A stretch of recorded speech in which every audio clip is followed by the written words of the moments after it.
এই মেয়েটি তার টিচারদের নিয়ে একটি নোটবুক লিখত, যেখানে সে প্রতিটি টিচারের আচরণ, ব্যক্তিত্ব আর গোপন গল্পগুলো মজাভাবে লিখে রাখত। কিন্তু একদিন সেই নোটবুক ভুল হাতে পড়ে যায়, আর সেখান থেকেই তার জীবন পুরোপুরি বদলে যেতে শুরু করে। আজকের ভিডিওতে আমরা এক্সপ্লেন করতে চলেছি এমন একটি মজাদার ড্রামা, যেই ড্রামাটি আপনাকে হাসাবেও আবার অবাকও করবে। তাহলে চলুন দেরি না করে শুরু করি আজকের এক্সপ্লেনেশন। ড্রামার শুরুতে আমাদের প্রধান ক্যারেক্টার ইজুর সাথে পরিচয় করিয়ে দেওয়া হয়। সে একজন স্কুল ছাত্রী, কিন্তু তার একটি গোপন পরিচয় রয়েছে। সে সবার থেকে লুকিয়ে রোমান্টিক বিএল ওয়েব নোবেল লেখে, তবে তার লেখা উপন্যাসগুলো খুব একটা ভালো না হওয়ায় সেগুলোতে তেমন ভিউ বা কমেন্ট আসে না। এই পর্যন্ত সে 100টি এপিসোড লিখে ফেলেছে, কিন্তু কোনোটিতেই তেমন সাড়া মেলেনি। ইজুর ছোট ভাই ইয়োদো তার এই সিক্রেট কথা জানে, তাই সে সুযোগ পেলে তার বোনকে ব্ল্যাকমেল করে। আজ সে ইজুর কাছ থেকে কোক আবদার করেছে। ইজু যখন বাজার থেকে কোক নিয়ে ফিরছিল, সে দেখে তাদের পাশের বাড়িতে 4 জন সুদর্শন তরুণ থাকতে এসেছে। ইজু একজন ওয়েবমেসিক হওয়ার কারণে নিজের কল্পনা শক্তি ব্যবহার করে তাদের নিয়ে রোমান্টিক দৃশ্য ভাবতে শুরু করে এবং একা একাই হাসতে থাকে। কিন্তু ছেলেরা তাকে এভাবে তাকিয়ে থাকতে দেখে অবাক হয় এবং ইজু অপ্রস্তুত হয়ে সেখান থেকে চলে যায়। পরের দিন সকালে স্কুলে যাওয়ার পথে ইজু দেখে সেই ছেলেদের মধ্যে 2 জন, ওসু এবং দাজু, নিজেদের মধ্যে কথা বলছে। সে আড়ালে দাঁড়িয়ে তাদের কথা শুনতে শুরু করে এবং নিজের কল্পনায় সেগুলোকে রোমান্টিক বাক্যে সাজাতে থাকে।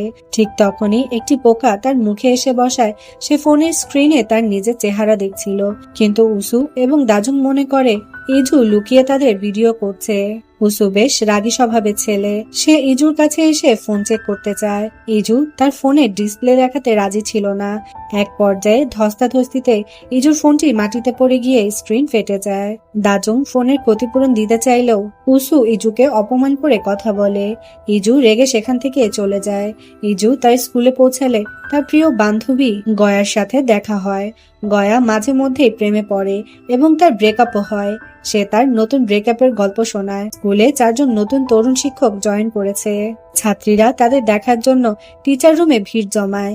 শারীরিক শিক্ষার শিক্ষক ছিলেন গিজন, ভাষার শিক্ষক দাজু, সাহিত্যের শিক্ষক দংজু এবং গণিতের শিক্ষক উসু।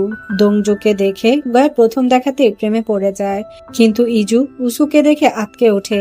ছাত্রীদের ঠেলাঠেলিতে অফিসের দরজা ভেঙে সবাই ভেতরে পড়ে যায়। সেখানে উসু এবং ইজুর আবার দেখা হয় এবং তারা একে অপরকে চিনে ফেলে। পরবর্তীতে দেখা যায় শিক্ষকরা তাদের নিজেদের অফিসে কাজ করছে। উসু অতিরিক্ত পরিষ্কার পরিচ্ছন্ন থাকতে পছন্দ করে। তার বন্ধু দাজুর সাথে তার খুনসুটি চলতে থাকে।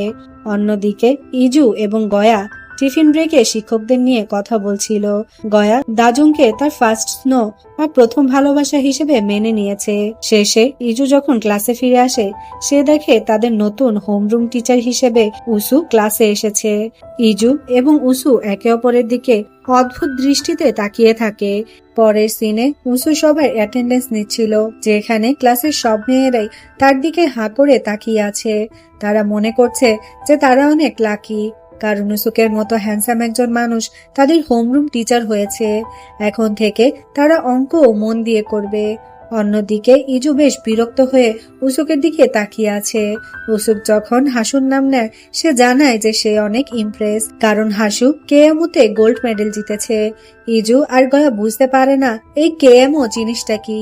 আসলে এটি একটি high level Korean math competition. এরপর জিয়া ক্লাসে দেরি করে আসে, যা উসুক নোটিস করে। উসুক যখন ইজুর নাম ডাকে, সে বেশ বিরক্ত ভাবে উত্তর দেয়। উসু বারবার তার নাম ডাকতে থাকে যতক্ষণ না সে ভদ্রভাবে উত্তর দেয়। এরপর উসু সবাইকে একটি মোটিভেশনাল স্পিচ দেয়, যা শুনে সব মেয়েরা অনেক খুশি হয়। কিন্তু ইজু নিজের মনে বিড়বিড় করে উসুককে ওভার স্মার্ট বলে গালি দিচ্ছিল। উসুক তা শুনে ফেলে এবং ইজুকে তার মক টেস্টের নম্বর জিজ্ঞেস করে। ইজু আমতা আমতা করে বলে যে তার নম্বর ছিল মাত্র 4। এটা শুনে ক্লাসের সবাই হাসতে শুরু করে। উসু ইজুকে তার অফিসে দেখা করতে বলে। টিচার অফিসে গিয়ে ইজু ভয় পেয়ে ক্ষমা চাইতে শুরু করে এবং বলে যে সে উসুর কোনো ভিডিও রেকর্ড করেনি।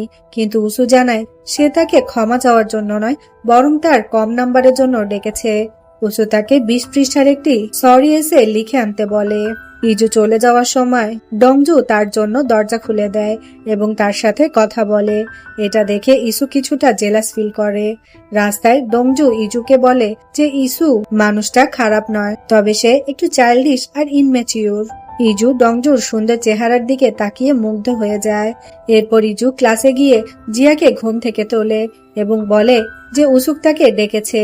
জিয়া উসুর কাছে গেলে উসু তার ক্লান্তির কারণ জিজ্ঞেস করে, কিন্তু জিয়া কোনো উত্তর দেয় না। অন্য একটা টিচার উসুককে স্টুডেন্টের পার্সোনাল লাইফে ইন্টারফেয়ার করতে নিষেধ করেন। পরের সিনে দেখা যায় ডংজু ইউজুর ক্লাসে পড়াচ্ছে এবং মেয়েরা তার সৌন্দর্যে বিভোর হয়ে আছে। বিশেষ করে গয়া ডংজুর প্রেমে পড়ে যায়। অন্যদিকে গিউন মেয়েদের হাই জাম্প শেখাচ্ছে এবং তাদের অনেক সাহায্য করছে। আবার দাজু যখন জাপানিজ পড়াচ্ছিল, সেও তার ফ্রেন্ডলি ব্যবহারের কারণে সবার প্রিয় হয়ে ওঠে। মোট কথা, এই চারজন হ্যান্ডসাম টিচারের কারণে পুরো স্কুলে খুশির আমেজ বিরাজ করছে। উসু যখন ক্লাসে অঙ্ক করাচ্ছিল, ইজু তখন তার দিকে মুখ ভেঙ্গা ছিল। স্কুল ছুটির সময় ইসু জিয়াকে না পেয়ে ইজুকে ক্লাস পরিষ্কার করার পানিশমেন্ট দেয়। ইজু ময়লা ফেলতে গিয়ে গিওন আর ডংজুকে একসাথে এক্সারসাইজ করতে দেখে। তার বিএল নোভেল লেখার নেশার কারণে সে তাদের সাধারণ এক্সারসাইজকেও রোমান্টিক সিন হিসেবে কল্পনা করতে থাকে এবং উত্তেজনায় তার নাক দিয়ে রক্ত পড়তে শুরু করে। লাইব্রেরিতে ইজু তার বান্ধবীর জন্য ঔষধ নিয়ে আসে।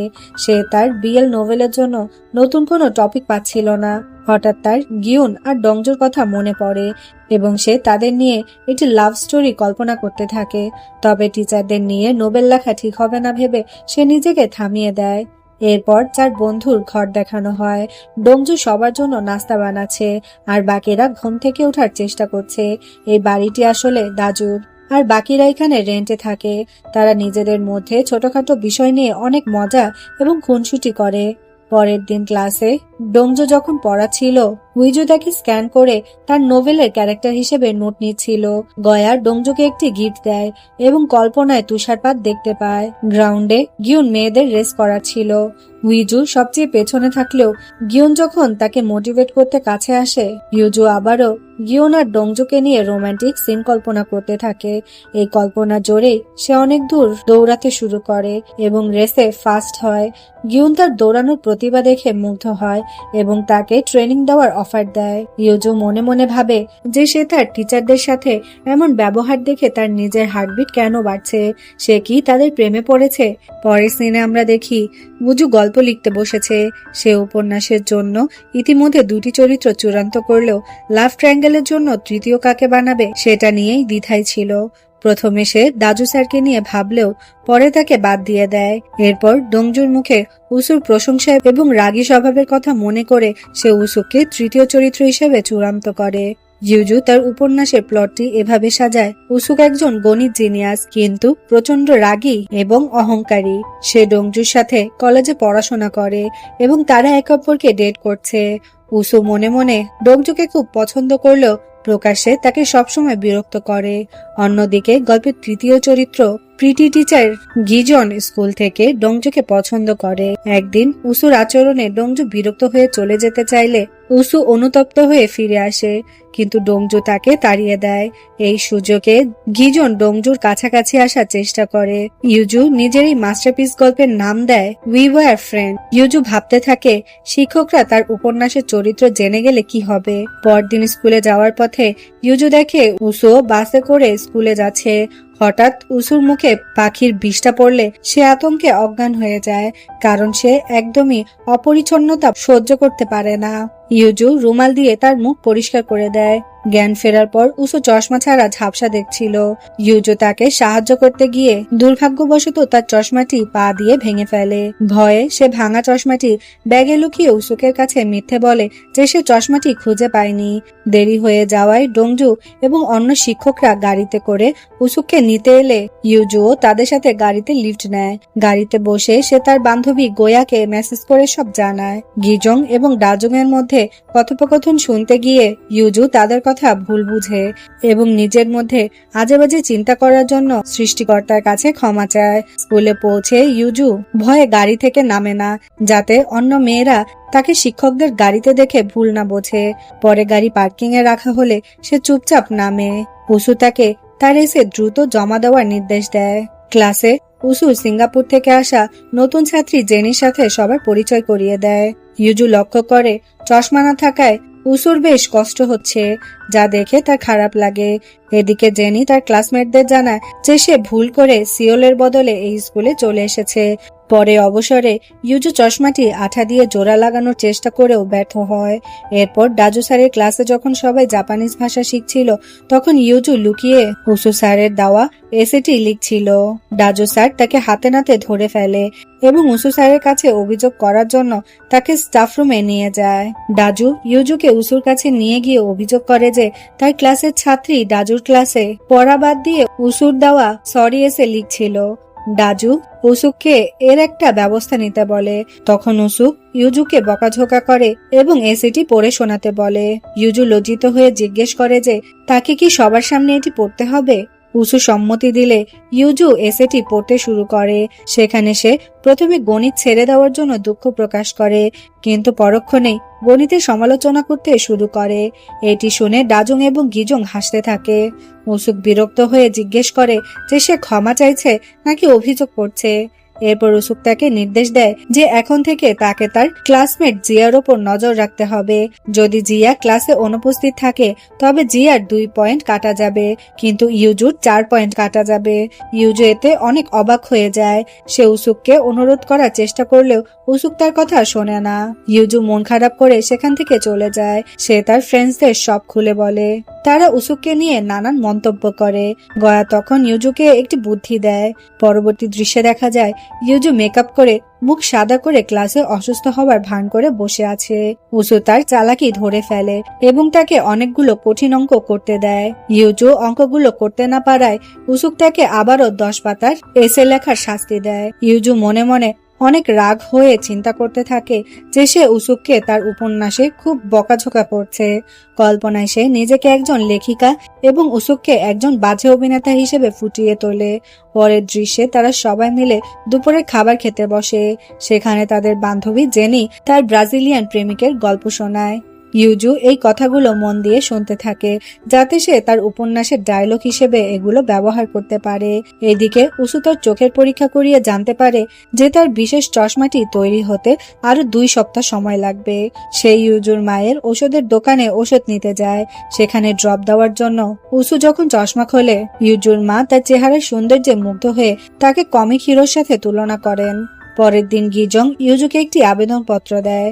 ইউজু উসুর হাতে ওষুধের ব্যাগ দেখে ভাবে সে হয়তো অসুস্থ। ডংজু এবং গিজং উসুর চশমা নিয়ে চিন্তায় ছিল, কারণ চশমা ছাড়া উসুর মাথা ব্যথা বাড়ছে। স্কুল ছুটির আগে জিয়া যখন পালাচ্ছিল, ইউজু তাকে আটকানোর আপ্রাণ চেষ্টা করেও ব্যর্থ হয়। উসুকে এসে ইউজুর 4 পয়েন্ট কেটে দেয়। এতে ইউজু অনেকটা রেগে যায় আর সে উসুকে সেই ভাঙা চশমাটা ডাস্টবিনে ফেলে দেয় এবং মনে মনে বলে যে উসুক এরই প্রাপ্য। ইউজু পরে ডংজুর কাছে উসুকের বিরুদ্ধে অভিযোগ করে, কিন্তু ডংজু উসুকের পক্ষ নিয়ে কথা বলে। ইউজু তার উপন্যাসে প্রথম পর্ব লিখে পোস্ট করে দেয়, যেখানে সে গিজংকে দিয়ে উসুকে মার খাওয়ানোর দৃশ্য লেখে। অন্যদিকে উসুকের মাথা ব্যথা এবং শারীরিক অবস্থা অনেকটা খারাপ হতে থাকে। ডংজু উসুকের বদলে ক্লাসে আসে এবং স্টুডেন্টদের জানায় যে উসুক অসুস্থ। ইউজু যখন জানতে পারে যে সেই বিশেষ চশমাটা না থাকায় উসুকের অন্য চোখেরও অনেক বড় ক্ষতি হতে পারে, তখন সে নিজের ভুল বুঝতে পেরে অনুতপ্ত হয়। সে চশমাটি খুঁজতে ডাস্টবিনের কাছে যায়, কিন্তু ময়লার গাড়ি তখন চশমা নিয়ে চলে গেলে ইউজু সাইকেল চালিয়ে ময়লার গাড়ির পিছু নেয় এবং অনেক কষ্টের পর গাড়িটি থামিয়ে ময়লার স্তূপ থেকে চশমাটি খুঁজে বের করে। খুশিতে সে কান্নায় ভেঙে পড়ে। পরের সিনে দেখা যায় ইউজুর ছোট ভাই উসুকে চশমা নিয়ে যায়। ইউদো তার চশমা ফিরিয়ে দেয় এবং বলে যে সে এগুলো কোথাও পড়ে থাকতে দেখেছে, তাই এখন তার পুরস্কারের টাকা চায়। উসু প্রথমে চশমা ফিরে পেয়ে স্বস্তির নিঃশ্বাস ফেলে, কিন্তু তখনই তার মনে পড়ে ইউদোর ফোন নাম্বারটি ইউজোর ফোন নাম্বারের সাথে মিলে যাচ্ছে। উসু বুঝতে পারে ইউদো আসলে ইউজোরই ভাই। ইউজো পাশে কোথাও লুকিয়ে আছে। ইউজো তখন ঝোপের আড়ালে থেকে বেরিয়ে আসে। ইউজো সব কথা স্বীকার করলে ইউদো তার বোনের বোকামি নিয়ে মজা করতে শুরু করে। তখনই উসো ইউদোকে ধমক দিয়ে বলে বড়দের সম্মান করতে এবং তাকে সেখান থেকে চলে যেতে বলে। ইউজো কাঁদতে কাঁদতে উসোর কাছে ক্ষমা চায়। উসো তাকে বলে যে সে যদি চশমা ভাঙার কথা আগেই স্বীকার করত তবে ভালো হতো। ইউজো জানায় যে সে ভয় পেয়েছিল। উসো হয়তো তার গ্রেড কমিয়ে দেবে। এরপর উসো ইয়োজোকে জানায় যে চশমাটির দাম ছিল 1 কোটি ওন। যেহেতু সে একজন ছাত্রীর কাছ থেকে টাকা নিতে পারবে না, তাই এর বদলে ইয়োজোর কিছু অতিরিক্ত দায়িত্ব পালন করতে হবে, যেমন গণিতের অতিরিক্ত ক্লাস করা, উসো আসার আগে এসির তাপমাত্রা ঠিক রাখা, সবার হোমওয়ার্ক সংরক্ষণ করা এবং স্কুল শেষে ক্লাসরুম পরিষ্কার করা। ইউজো অনিচ্ছা সত্ত্বেও রাজি হতে বাধ্য হয়। বাড়ি ফিরে ইউজো যখন ক্লান্ত হয়ে বিশ্রাম নিচ্ছিল, তখন তার ছোট ভাই এসে তাকে ব্ল্যাকমেল করে সব জমানো টাকা নিয়ে যায়। মন খারাপ করে ইউজো যখন ল্যাপটপ খোলে, সে অবাক হয়ে দেখে যে তার লেখা প্রথম নোবেলটি রাতারাতি জনপ্রিয় হয়ে গেছে এবং 15,000-এরও বেশি লাইক পড়েছে। ভিউয়ার্সদের উৎসাহ দেখে সে দ্বিগুণ উদ্যমে দ্বিতীয় পর্ব লিখতে শুরু করে। পরের দিন সকালে উসোক তার সহকর্মী শিক্ষকদের সাথে নাস্তা করার সময় জানে যে ইয়োজো গণিতে খুবই দুর্বল। এদিকে স্কুলে ইয়োজো তার নোভেলের কমেন্টগুলো পড়ে খুব খুশি হচ্ছিল। তার বান্ধবী গোয়া জানতে চায় যে সে কি লিখছে, কিন্তু ইয়োজো সব গোপন রাখে। গোয়া তাকে জানায় যে সে টিচার ডোংজুং এর প্রেমে পড়েছে এবং 20 বছর বয়স হলে তাকে প্রপোজ করবে। স্কুলে ইয়োজো যখন ক্লাসরুম পরিষ্কার করছিল, তখন উসোক এসে তাকে তার পয়েন্টের কথা মনে করিয়ে দেয় এবং অতিরিক্ত ক্লাসে উপস্থিত হতে বলে। শেষে ইয়োজো যখন উসোকের গণিত ক্লাস থেকে পালানোর চেষ্টা করছিল, তখন সিঁড়িতে উসোকের সামনেই ধরা পড়ে যায়। উসোক তাকে জিজ্ঞেস করে, তুমি কোথায় যাচ্ছিলে? তখন ইয়োজো বলে, স্যার আমি কি বাড়ি যেতে পারি না, কারণ ক্লাসে সব টপার ছাত্রীরা বসে আছে, আমি তাদের মাঝে কি করব? একবার আমার কাজিন এবং টিউশন টিচার বলেছিল যে অঙ্ক আমার দ্বারা হবে না, আর তারা একদমই ঠিক বলেছিল, কারণ আমি সংখ্যা একদমই বুঝি না, এগুলো দেখলেই আমার মাথা ঘোরে। বাকি সব বিষয় তো আমি মুখস্থ করে কাজ চালিয়ে নেই, কিন্তু অঙ্কের ক্ষেত্রে সেটা পারি না। তখন ইয়োজো বলে, আচ্ছা তাই, তাহলে এই 4 নম্বরও তুমি কিভাবে পেলে? না জেনে দিয়েছিলে নাকি? ইয়োজো বলে, না স্যার, সমাধান করেছিলাম। এরপর দেখা যায় যে ইয়োজো অনেক সময় নিয়ে এক একটি অঙ্ক সমাধান করে, যদিও তার অনেক সময় লাগে, কিন্তু তার উত্তর একদম ঠিক হয়।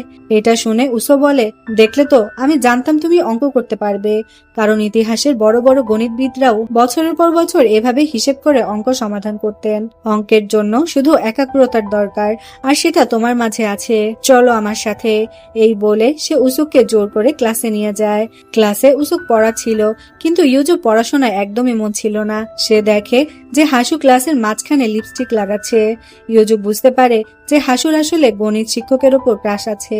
ইয়োজো মনে মনে ভাবে দুজনই খুবই গভীর, তাই একে অপরের জন্য ঠিক আছে। এই ভাবতে ভাবতে সে একটু ঘুমিয়ে নেয়, কিন্তু তখনই উসো এসে তাকে জাগিয়ে দেয় এবং জিজ্ঞেস করে যে সে তার উপন্যাসের 3য় পর্ব কবে পোস্ট করবে। ইয়োজো প্রথমে অবাক হলেও পরে সবার সামনে আবেগ দিয়ে উপন্যাসের কাহিনী বলতে শুরু করে। সে বলে, 3য় পর্ব খুব জমজমাট হতে চলেছে। যখন ডোংজু গিজং এর বাড়িতে যাবে, তখন গিজং তাকে অনেক বিরক্ত করবে। ইয়োজো খুব সুন্দরভাবে সংলাপগুলো বলতে থাকে, কিন্তু হঠাৎ সে বুঝতে পারে যে এটা আসলে একটা স্বপ্ন ছিল। উসুক তাকে জাগিয়ে বলে যে আজ যা পড়ানো হয়েছে তা বাড়ির কাজ কাল যেন জমা দেওয়া হয়। পরের সিনে দেখা যায় ইয়োজো একটি লোকেশন দেখে কোথাও যাচ্ছে। আসলে জেনি কোরিয়াতে নাইট পার্টি করতে চেয়েছিল, তাই ইয়োজো সেখানে পৌঁছায়। সেখানে জেনি ও তার বন্ধুরা মিলে অনেক মজা করছিল। ইয়োজো জেনির জন্য একটি উপহার এবং সবার জন্য মিষ্টি আলু নিয়ে আসে। তারা সবাই মিলে মিষ্টি আলু রোস্ট করে খায় এবং অনেক গল্প করে। জেনি জিজ্ঞেস করে যে সে নিজেকে কুল দেখানোর জন্য বয়ফ্রেন্ডের ব্যাপারে মিথ্যে বলেছিল। তারা উপন্যাসের প্রতি তাদের ভালোবাসার কথা শেয়ার করে। রাতে খোলা আকাশের নিচে শুয়ে তারা তারাদের দেখছিল। ইয়োজো হঠাৎ আকাশে উসোর মুখ দেখতে পায়। সে তাকে বাড়ির কাজের কথা জিজ্ঞেস করছে। সে আতঙ্ক হয়ে উঠে বসে এবং বুঝতে পারে যে সে বাড়ির কাজ করেনি। পরের দিন স্কুলে ইয়োজো উসুককে জানায় যে সে বাড়ির কাজ করতে পারেনি। উসুক এতে অনেক হতাশ হয় এবং বলে, আমি আশা করেছিলাম তুমি অন্তত একটি অঙ্ক হলেও সমাধান করার চেষ্টা করবে, কিন্তু তুমি আমাকে হতাশ করেছো।